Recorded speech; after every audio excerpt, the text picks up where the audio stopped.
Welcome to Disaffected. I'm Joshua Slocum, and this is the show where we talk about politics, culture, and relationships through a psychological lens, coming to you from dystopian Burlington, Vermont. It is February 3rd, 2024. Thanks for joining us. Woke has infiltrated everything. Hedonism, narcissism, moral inversion. They've captured every level of government, media, medicine, academia, and mainstream social standards. There is no place to hide. You'll see that in this episode tonight. And just because you live in a red state where people are still polite in the grocery store or on the street does not mean that it isn't happening where you live. It is, and it's going to happen more. Americans in red states often tell me I should come to where they are because it's not infected. I believe them that the atmosphere today, where they live, is better than where I live, in deepest blue Vermont. But I would say this to them, to you. You had better sharpen your sword, and you'd better get a lot more alert and do it quickly. Your complacency may be the death of the civilized lifestyle that you still enjoy. I don't say this to be right. I say it because I believe, unfortunately, that I am correct, that I'm seeing something real. I've lived in the decline. I've seen the decline. It wasn't always this way, even in Blue America. It wasn't. And today I see how deeply it has reached the Republican Party, conservative America, rural America, and church-going America. You'll see it too. I think we're in an acceleration period. I think that it's getting worse right now. While we see more normies waking up, we see an even bigger push to pervert, to invert, and to destroy the good, the normal, and the sane. What I'd like to know from you in the audience after you watch this show tonight, leave a comment, please. Tell me what you think. I would like to know whether you believe, whether you're seeing an acceleration, and if you are, do you think this is an acceleration that's going to end all the way at the bottom that we don't get out of, or do you think this is the dark before the storm? I don't know what I think. And part of why I don't know what I think is that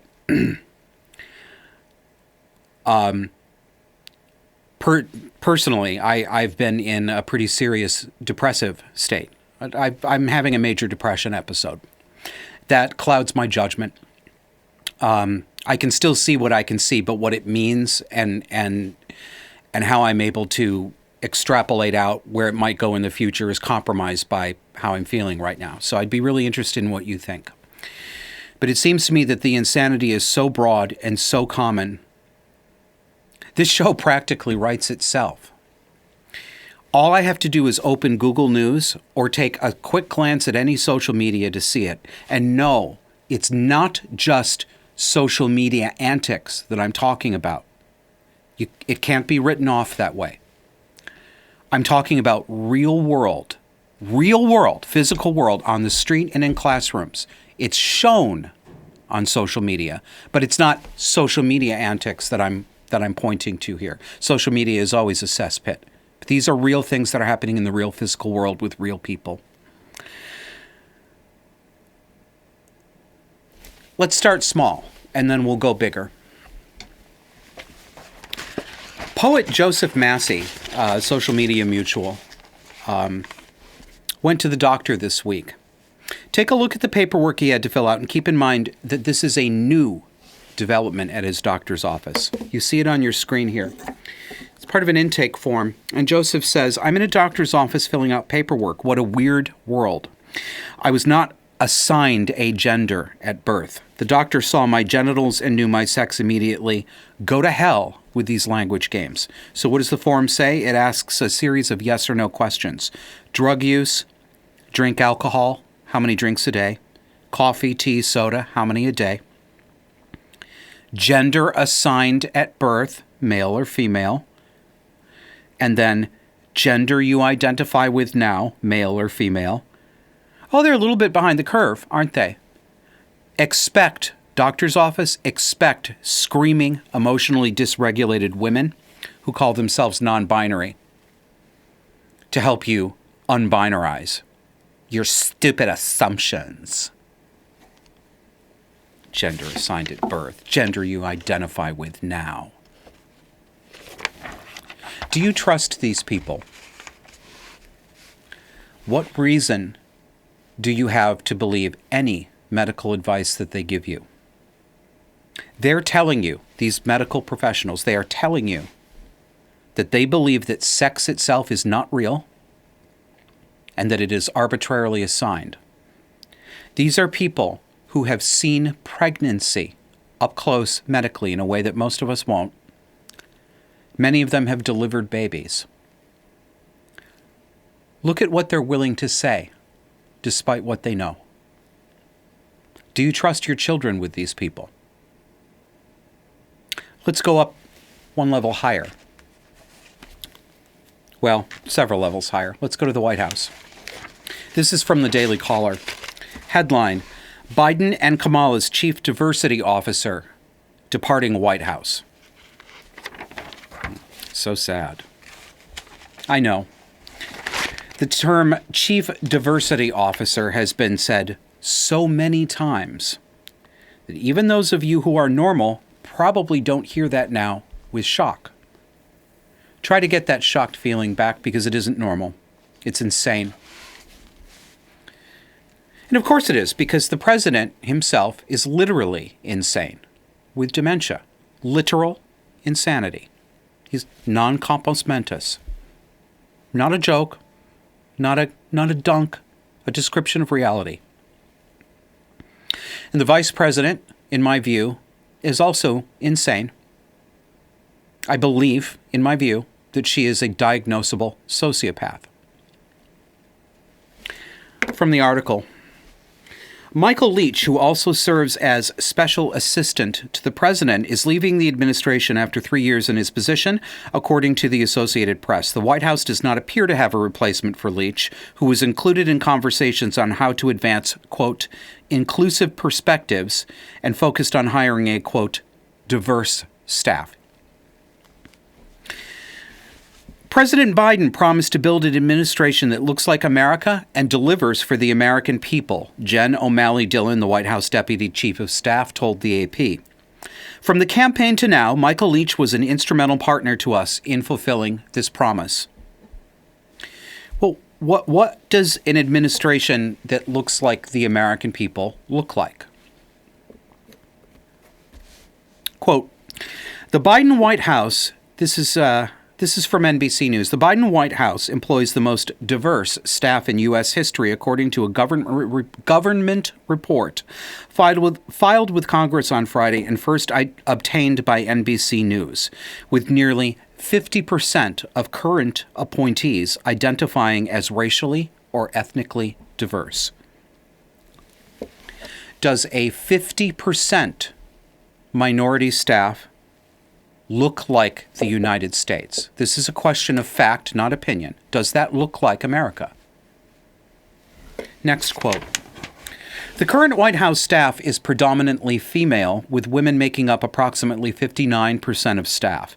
That surpasses the 50.5% share of the national population who are women, per the U.S. Census Bureau. And the 42.2% of the labor force who are women, as reported by the U.S. Bureau of Labor Statistics. Okay. Let's go a level higher, up to the Supreme Court. Tell me if this person, Justice Sonia Sotomayor, sounds like somebody with a judicial temperament, blind before the scales of justice and concerned only with upholding the Constitution. The story comes from Mediaite. Justice Sonia Sotomayor lamented the Supreme Court's increasingly partisan turn to the right and opened up about the frustration she feels when she votes in the minority. Speaking at a forum at the University of California, Berkeley Law School on Monday in remarks reported to CNN, Sotomayor revealed the day-to-day toll that losing cases takes on her. Quote, "I live in frustration," Sotomayor said. She added, "Every loss truly traumatizes me in my stomach and in my heart, but I have to get up the next morning and keep fighting." Is this a grown-up judge on our highest court or a temperamental teenage girl? You see the emotional labor she has to do as a Latina? Let's go to a state legislature in Colorado. Let's see what kind of infiltration is happening there. This is from the publication The Publica. Transgender drag queen who inspired bill to make name changes easier for trans felons in Colorado has lengthy criminal record. Well, blow me down. I never could have predicted. What a surprise. How unlike this population. From the story. A transgender drag performer who holds the namesake for a newly introduced Colorado bill that will make it easier for trans felons to change their legal names. Tiara. Man, fuck all of you. Tiara Latrice Kelly, also known as Dwayne Antonio Kelly, has a record in the state of Florida for multiple crimes, including prostitution and lewdness. First introduced on January 10th by Representative Lorena Garcia, House Bill 24-1071, also known as Tiara's Law,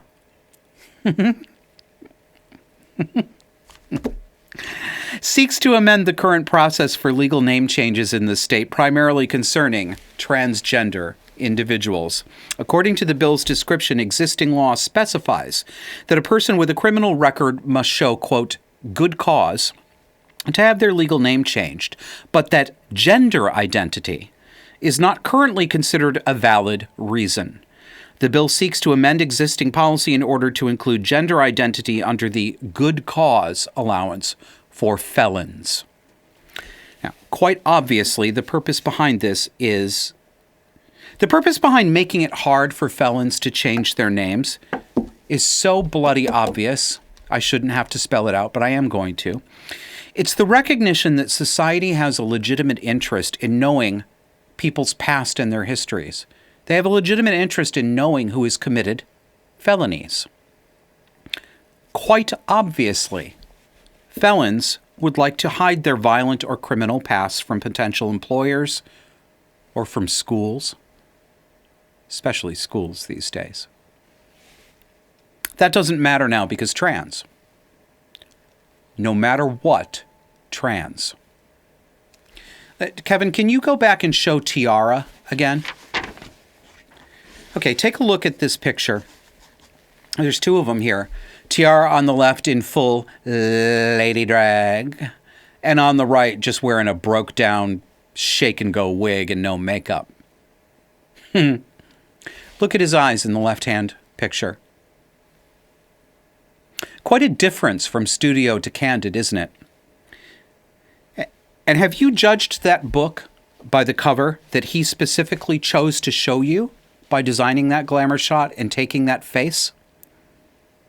Because he did choose this. You know what it is?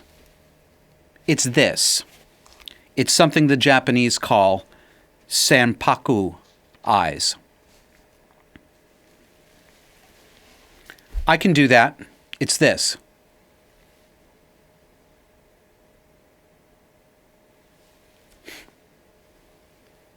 Cluster B eyes. Sociopath eyes. Predator eyes. What does Miss Tiara wish to hide? Quote, a criminal record review obtained by the Publica shows Kelly has been convicted of driving without a valid license, criminal trespassing, forgery, possession of controlled substances, and several instances of prostitution and lewdness. Kelly has also been held in contempt of court at least once. In total, Kelly has committed 24 criminal and traffic offenses since 1999, with his most recent being in 2019. There's more. Quote, since moving to Colorado, Kelly has started a drag production company and has organized shows featuring children. Some have been hosted at the Pikes Peak Metropolitan Community Church, Vista Grande United Church of Christ, and La Burley Bee Burlesque House in Colorado Springs. Colorado Springs. Conservative. Colorado Springs. You're safe in your churches, though, in your red states, aren't you? And your children are safe, too, aren't they?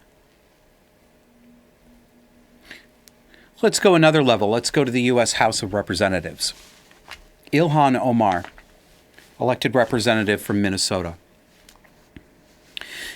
If the translation on the speech given by Omar that I'm going to play a little bit for you is accurate, I don't know what to call this kind of behavior, but bordering on concepts like treason. We have an elected representative from Minnesota, a member of the Progressive Squad, who appears to put her shithole third world country of origin, Somalia, above the interests of the United States that not only welcomed her and naturalized her, but elevated her to Congress. We're just going to play a small clip because I want you to hear it, but her speech was delivered in Somali. Note that there was no English translator provided during this speech. I will then read a portion of the translation to you. Let's listen to that.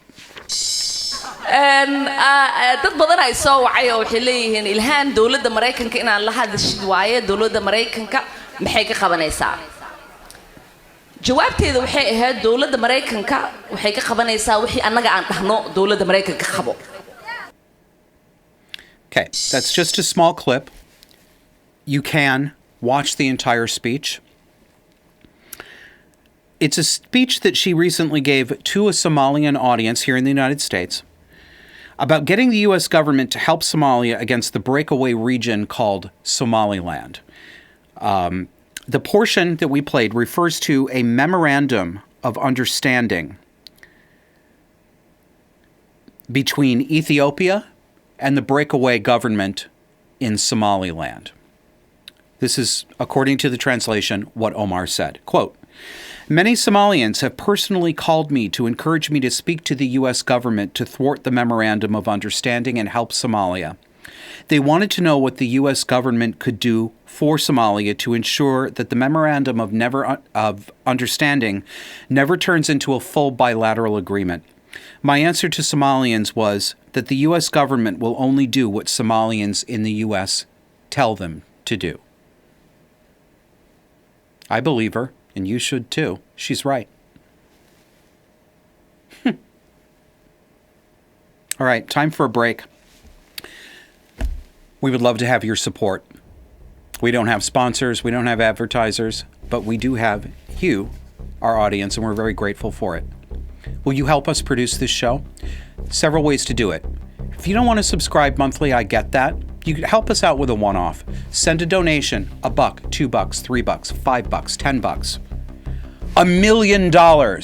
Send it to us by PayPal. Use the email address us@disaffected.fm. Would you like to help us on a more consistent basis? You can subscribe monthly in a couple places.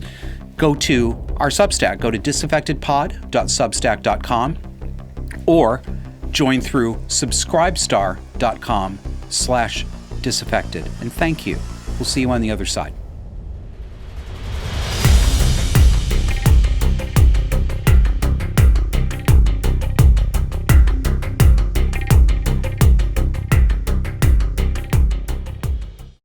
Can't get enough of our love, baby?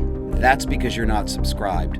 move that thumb over to the great big old subscribe button on your podcast app so you never miss an episode.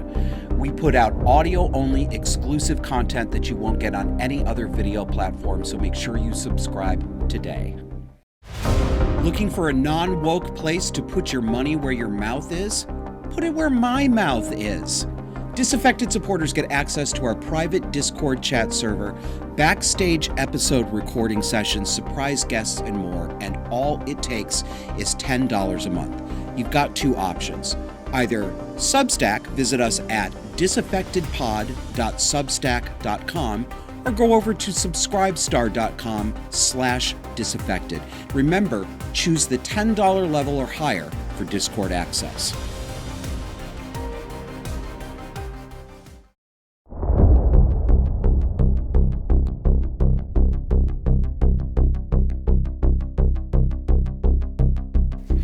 Welcome back. Let's see how woke is infiltrating state houses and the governor's office. Massachusetts Governor Maura Healey declared a state of emergency last year over the number of illegal migrants to the state.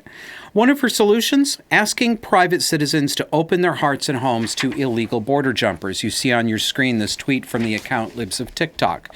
It says, Melrose, Massachusetts, it's holding an event called Exploring the Host Home Experience to encourage residents to house illegals in their homes. A few months ago, the governor asked citizens to take illegals into their homes.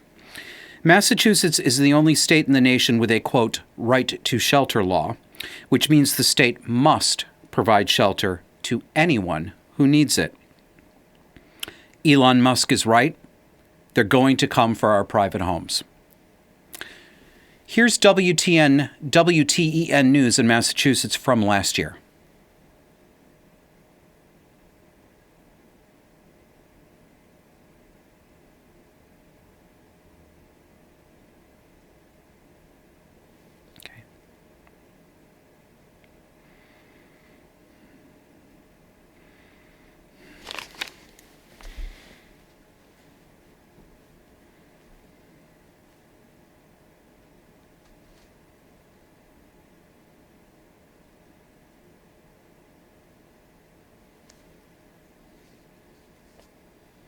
Yes, we did.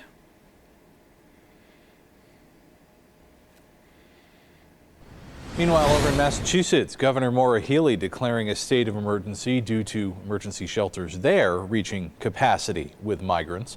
Officials say there are almost 5,600 families and over 20,000 individuals in Bay State shelters. This is 80% higher than this time last year. Governor Healey's administration is now asking Massachusetts residents to help with the crisis. If you have an extra room or suite in your home, please consider hosting a family. Safe housing and shelter is our most pressing need. Become a sponsor family. You can contact the Brazilian Worker Center for more information on how you can step up if you're willing to have an additional family be part of your family. In the governor's letter to the federal government on Tuesday, she stated that the crisis is currently costing the state of Massachusetts $45 million per month on programs to assist the families. It's not costing the state of Massachusetts $45 million a month. It's costing the people of Massachusetts $45 million a month because there is no such thing as state money. There is taxpayer money. That's where the state gets its money, from you and me. Can you believe? Could you have predicted? I'm sorry, I have to say it. This is a consequence. This is a consequence of the normalized idea that the future is female. Yeah, we see henpecked, cuckolded, gelded men who are acting this way too, but this has come from feminist women. Could you imagine state officials at that level, ever in any other era, talking to you like that? Please consider taking in a migrant family if you have an extra suite. What a joke. What an insult. Of course, fact-checking organizations are all over this, making sure that you don't think there's anything sinister about this. Or then they're making sure to point out that right-wingers are wrong. They're not going to come for your homes, and why they're wrong is because the governor didn't sign an executive order. She didn't make it mandatory. She didn't. I'm serious. I know I should have clipped it for you, but this is the kind of shit these fact-checking organizations are shoveling into your mouth.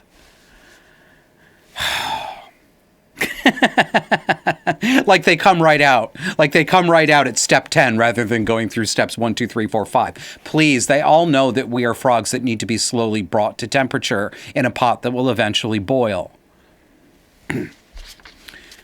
Let's go across the country to Colorado. Let's see what they're doing on this front with alleged migrants. Migrants, my ass, they're illegal aliens. This, thank you, George. This comes from my good friend George in Colorado.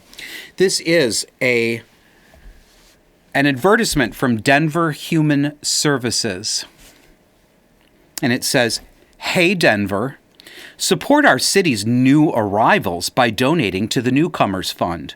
There is tremendous urgency to support the nonprofits providing one-to-one direct support for new arrivals. Your donations to the Newcomers Fund go to nonprofits offering food and shelter and connecting new arrivals to legal and housing support. Donate today." Why? Why in the world would I want to help you give legal support to illegal aliens? Why? Oh, I don't know if you can hear it. This building's not well soundproof, but outside, new normal's going on right now, right outside our window. Screaming domestic argument. Can't quite make out what they're saying, but this is normal now, right on the street in pretty downtown Burlington, screaming domestic arguments. Baby daddy and baby mama. You know what I heard on the street the other day? Broad daylight. Right out on the street. Group of people standing around in front of a restaurant. One woman says to the other, "Do you want some pizza? Do you want me to get you some pizza?" What does her friend say in return at full volume right out on the street? "Psst, pizza? Now I want a dick in my ass, bitch. I want a dick in my ass. That's what I want." New normal.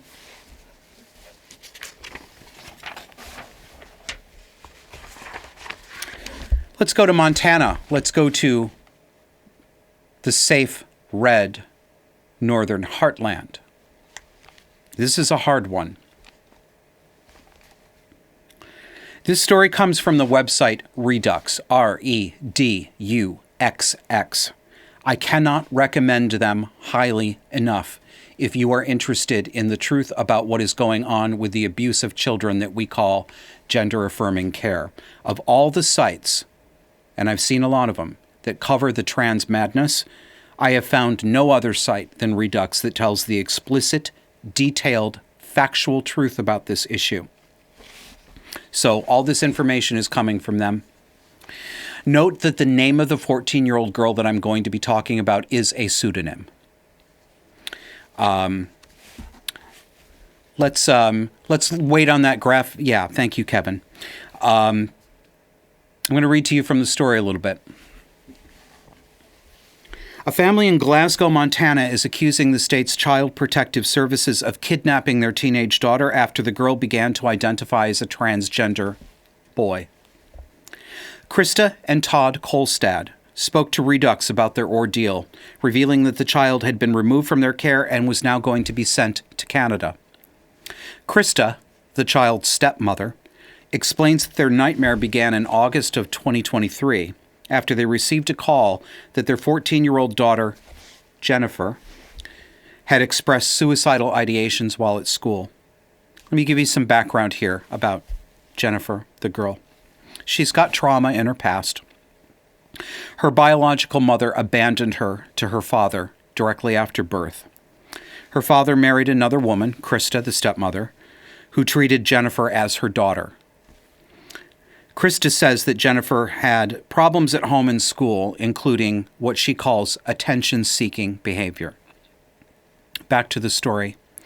Later on that same evening, a caseworker with Montana Child and Family Services showed up to the Kolstad home, unannounced, by the way, to speak with Jennifer and do an inspection. Krista had been preparing dinner at the time and invited the caseworker to tour the residence, despite both her and her husband being distressed by their sudden appearance. During the interview with Child and Family Services, Jennifer, the 14-year-old girl, claimed to have consumed toilet bowl cleaner and painkiller medications that day in an effort to commit suicide. Krista says that it immediately struck her as being highly unlikely, as not only did Jennifer not have access to either substance unmonitored, but that Jennifer had expressed no symptoms of imminent illness that day the day she claimed to take these things. Despite their doubts about the veracity of Jennifer's claims, Krista and Todd agreed to take Jennifer to the local hospital on an emergency basis. While there, blood work returned that Jennifer had not consumed any toxic substances. Then the nightmare really begins. Here's the intake report from the hospital. We'll put it on your screen. Not the intake report, the discharge summary.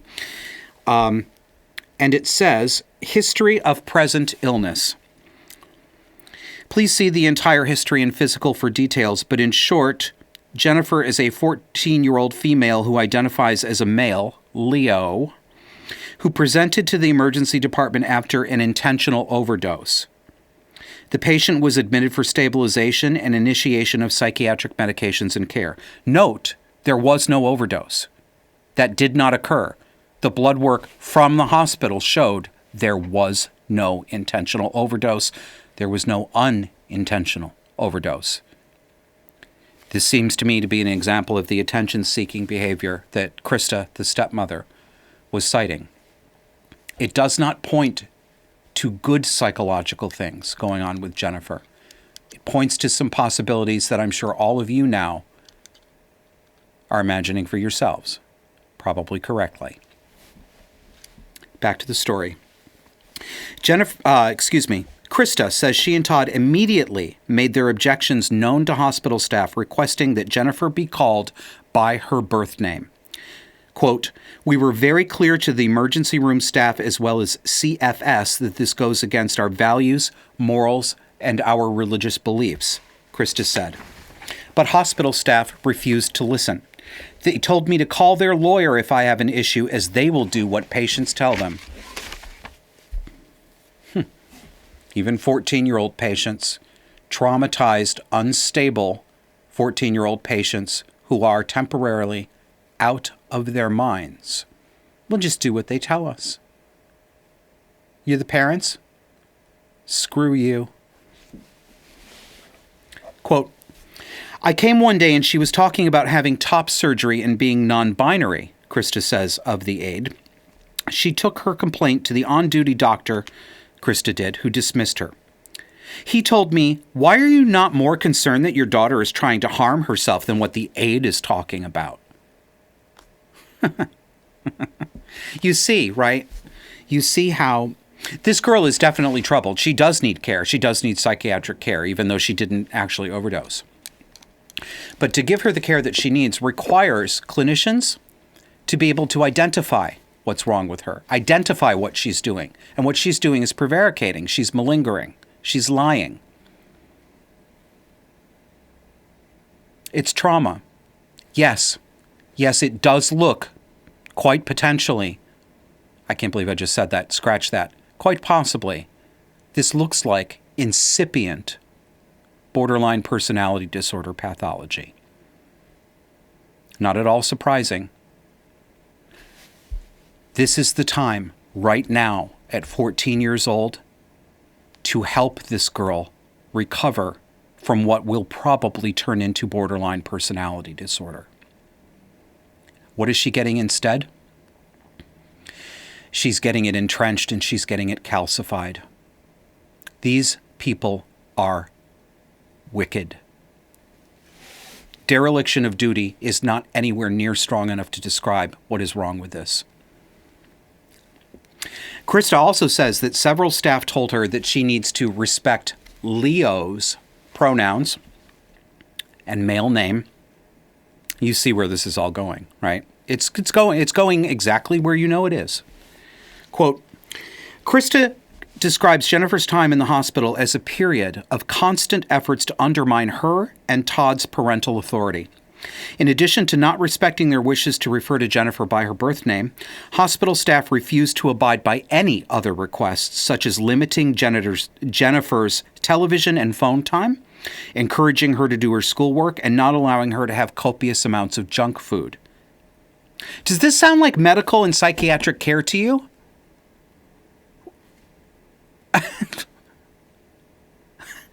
They're just letting her sit there on her phone, on pro-trans websites, undoubtedly, getting sicker and sicker and eating as much junk food as she wants.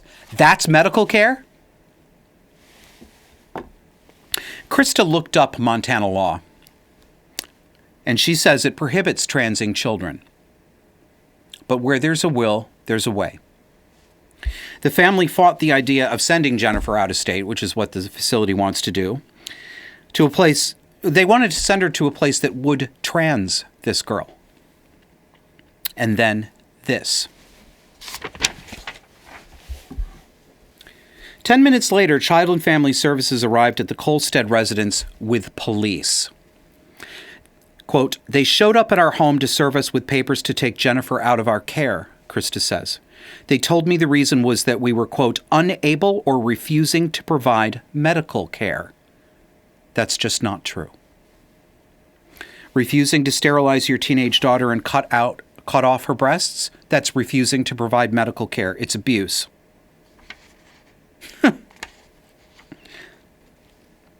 This is the language of Cluster B. It is narcissism. It is the inversion of truth. It is a lie. And it is satanic.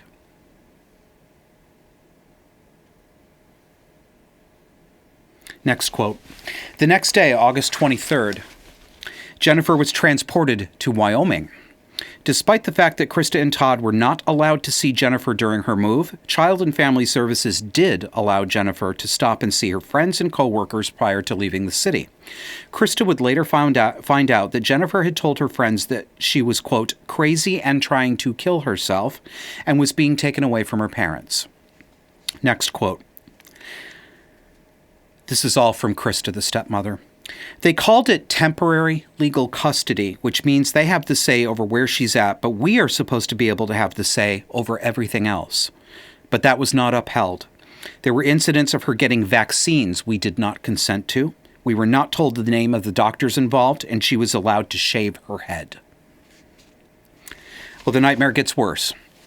On January 19th, the family court took custody from Jennifer's parents and gave it to the state of Montana.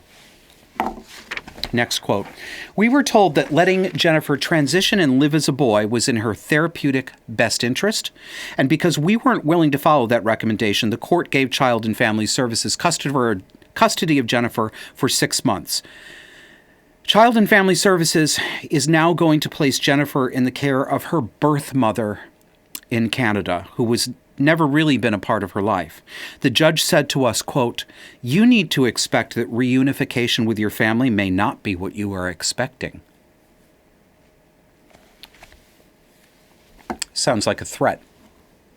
Sounds like a threat delivered with delight. And what of Jennifer's birth mother, Christine, who abandoned Jennifer right after birth, walked away, gave her to Todd and walked away, and hasn't had barely any contact with her own child all these years? What of Christine, where Jennifer will now be living? Here's an excerpt of a counselor's report.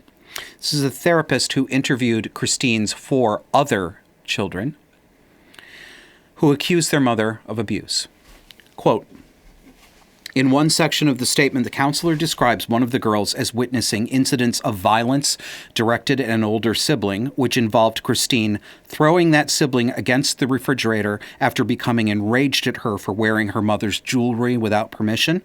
The child goes on to detail incidents when her biological mother would punch, hit, slap, and kick her and her siblings. So, if this is true, we've got a violent cluster B mother. And this is where the state thinks that Leo will be best and safest.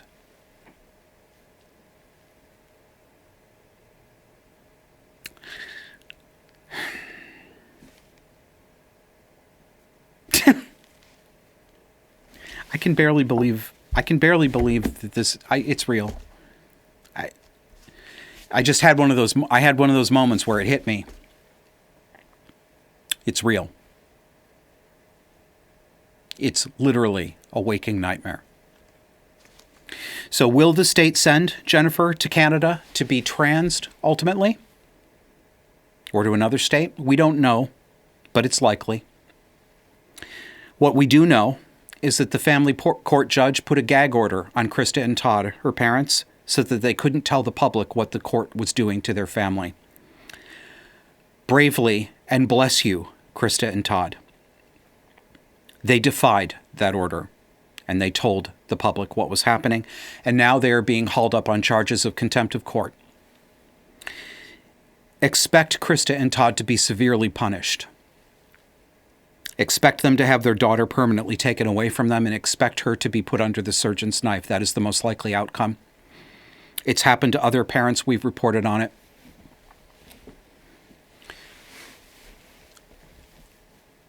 Do you feel safer in your red state?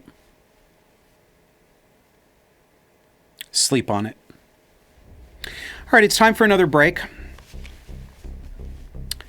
Do you need somebody to talk to? Have you got cluster B buzzing around you? In your family, at work, at home, at church? You can talk to me. I offer 1-hour coaching and consulting sessions. I'm not a therapist, but I'm very familiar with distorted psychology. I've lived it. I've been through it. I've come out on the other side of an abusive family. And I'd love to help you if I can. If you're interested in booking time, go to joshuaslocum.net. And if you're a paying member and subscriber to Disaffected, you get a $30 discount. We'll see you after the break.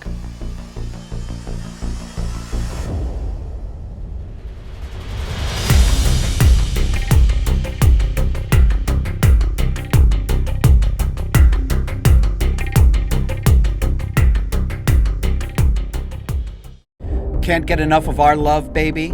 That's because you're not subscribed. Move that thumb over to the great big old subscribe button on your podcast app so you never miss an episode.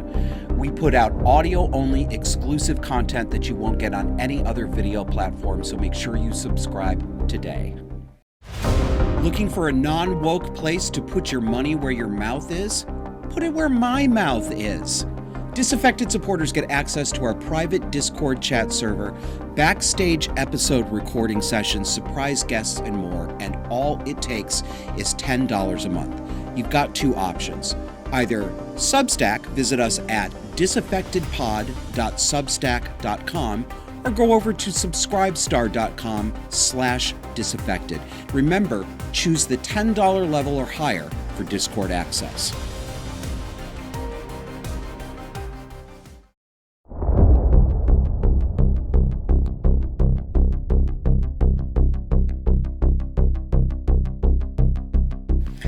Welcome back. Time for audience comments. This one comes from a viewer I'm going to call Susan. It's not her real name, but I want to protect her from professional retaliation. I'm also disguising, I'm not going to tell you the name of the city where she works. It's a Midwestern city. She's a public school teacher, and Susan confirms much of what we talked about last week regarding the poor education that kids are getting in public schools. So here's what she has to say. Hi, Josh. I regularly listen to your podcast, and there's something I want to share that feels relevant to what you talk about. This is a vent/rant. Bring it, Susan. Suffer your rants unto me. I'm in a master's in a teaching program at a college in a Midwestern city. I'm in training to become an elementary school teacher. The semester just started, and I'm taking a literacy course. The adjunct professor is the most insufferable liberal I have encountered in recent memory, and that's saying a lot considering where I live. Instead of addressing the literacy crisis, the first class was 3.5 hours of identity politics. It was all diversity, equity, and inclusion, and the importance of picking children's books with, quote, queer-coded characters. She, of course it was she, spent 30 minutes discussing the book Pink is for Boys, and criticized how the illustration of the color blue was baseball, which was, quote, gender conforming. I could go on and on. This class costs $5,000 for 8 credits. I see no evidence that we will be instructed on how to teach children how to read. Remember, audience, this is a course called literacy. The adjunct professor is an instructional coach at the elementary school across the street from the university. Last I checked, that school has less than 20% of students reading at grade level. Her priorities are so out of whack, and she talked to a room full of adults as if we were 5th graders. 0 people in the room needed to be told that it's okay for boys to like the color pink. She suggested we change the pronouns and add inclusive language to books that don't have it already. I'm over halfway through this program. I feel like I have to suck it up just to get through. People who aren't subjected to this bullshit think conservatives on Twitter are exaggerating about the ideologues running public education. From what I've seen, they aren't exaggerating one bit. Thank you, Susan. I'm sorry. I don't know what to wish for you. I'm glad that somebody sensible like you is trying to become a teacher, but I don't know what you're going to be able to do. You probably already thought of this, but to the degree that you can get away with it, bring phonics in. It's Black History Month, and you wouldn't know what that means. Take instruction from a white woman. By now, you should recognize the character of the female narcissist who hides her contempt behind a candy-coated exterior. Here's a reminder. Hi, fellow white people. Black History Month is tomorrow. Let's not do anything to ruin it this year. Okay, my fellow milk crickets? We're gonna be good this year. Yes, we are. And if we are, maybe you'll get a prize. But you have to be good. You can't ruin Black History Month this year. Okay? Thank you, my babies. Bye.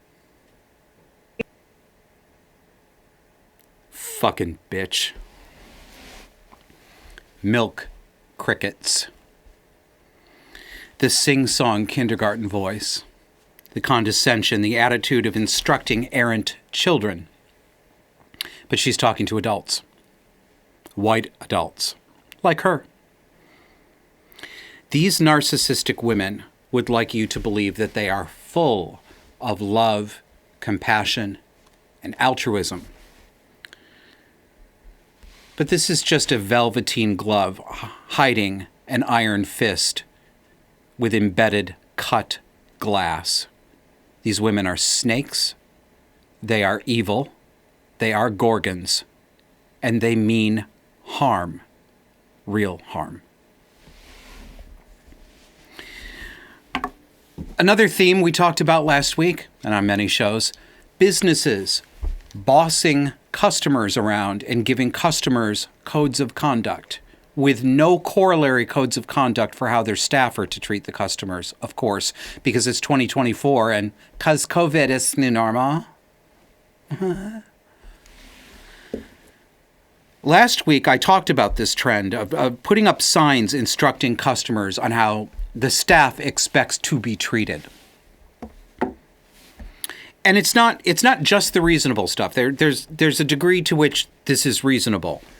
No shirt, no shoes, no service, no smoking, no loitering, fine. But that's not what it is anymore. Now it is, you will speak respectfully and inclusively. To no one's surprise, it's infecting medicine, of course. And they're going even farther than the Starbucks did that we showed you last week. This is from Fox News. The Milford Regional Medical Center's announcement about rules for its inclusive environment caused a stir with a warning to potential patients that they must follow a specific code of conduct to access their services. Dr. Peter Smolowitz, Chief Medical Officer at the Massachusetts Medical Center, had released a now unlisted video. Good, I hope it blew up in your face, you dumb fop. I watched it. I'm sorry. I mean, I know, coming from me, but please laugh at my expense. I get it. But these goddamn low testosterone men. You know, be an inclusive and safe space for our patients. I mean, it's just nauseating. Anyway, this now unlisted video on the hospital's official YouTube channel explaining how not just staff, but patients themselves are held accountable for causing offense ranging from rhetoric to a hostile tone of voice. And I picked a couple of pictures for you. Here is the Milford Regional Medical Center's Patient and Visitor Code of Conduct. I know you won't be able to read all that small print on your screen, but because I love you and care for you, I picked out some pieces to enlarge for you. Let's go to the next one, please, Kevin. Words or actions that are disrespectful, racist, discriminatory, hostile, or harassing are not welcome, bold type, and bold type will not be tolerated. Examples of these include 1. Offensive comments about others' race, ethnicity, accent, religion, gender, sexual orientation, or other personal traits. 2. Refusal to see a clinician or other staff member based on these personal traits. 3. Aggressive or intimidating behavior, physical or verbal threats and assault. 4. Sexual or vulgar words or actions. 5. Disrupting another patient's care or experience. Piss off. Disrupting their experience. So, if you're a man, you can't insist on a male doctor, no matter how intimate your medical problem, because you'd be discriminating by refusing to see them based on their personal traits. Oh, let me into this place. Let me need emergency care from these. Watch what I'll do, and I will. And if you're a woman, you can't insist on a female doctor, no matter how intimate your complaint. You know, the most effective lies are those that mix in the truth. This policy has some reasonable elements. The staff should not have to tolerate actual abuse or intimidation or threats to staff. Absolutely not. And I do know that it happens. I do know it's real. The bad behavior that has gripped our society and has become normalized does work in all directions. It's not just the doctors or the staff at the store mistreating customers. I see the customers mistreating them as well. But I've always seen that because for much of my life, I worked front-facing. I worked retail. I was a waiter. I was a backup bartender. I did catering. I worked in retail. I know how bad customers can be. But it ain't like it used to be. The biggest offenders are not customers today. They are not. They are staff. And they are mostly millennial and Gen Z, with the exception of, I'm sorry, white women, white liberal women, middle-aged white liberal women are awful to deal with, unless they're explicitly anti-woke. But they mix in these reasonable portions as the spoonful of sugar to get you to take the bitter medicine. They do it to smuggle in their outrageous and authoritarian demands that you conduct yourself according to trans, woke, BIPOC supremacy, or you can forget about medical care. You can forget about it. Notice how far this goes. Let's put this on the screen, Kevin. I even underlined it for you. Please please recognize that body language and tone of voice are also part of communication. If we believe you have violated the code with unwelcome words or actions, you will be given the chance to explain your point of view. We will always carefully consider your response before we make any decisions about future care at Milford Regional. Some violations of this code may lead to patients being asked to make other plans for their care. Fuck it. All right, I've used up my allotment and more. This is my childhood. This is Joshua Lawrence Slocum. Wipe that look off your face. Don't stand there with your shoulders hunched. Stand up at attention. Respect me. Smile. I said smile. That's what this is. It's also, yes, Mommy, what? All right, we're coming up to the end of the show. I'm just going to wing this. I was thinking about reading a part of an essay that I wrote on Substack, but I decided not to do it. If you're interested, you can read it. As I've mentioned last week and this week, I've been very seriously depressed recently. And I've noticed that a lot of other people are too. And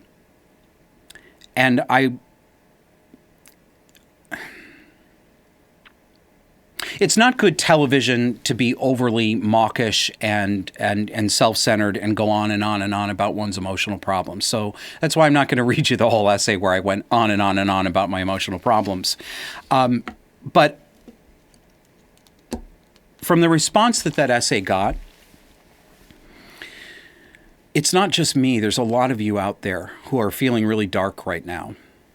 And it's trite, but I mean it. Because so many people very kindly said to me what I'm going to say to you, which is that you are not alone. You are not the only one. It's a hard time of year for a lot of people. The darkness and the cold of this part of winter is unhelpful for a lot of people, but the world is also very, very dark right now. It's been dark for a while. And this is one area where I feel a little bit inadequate.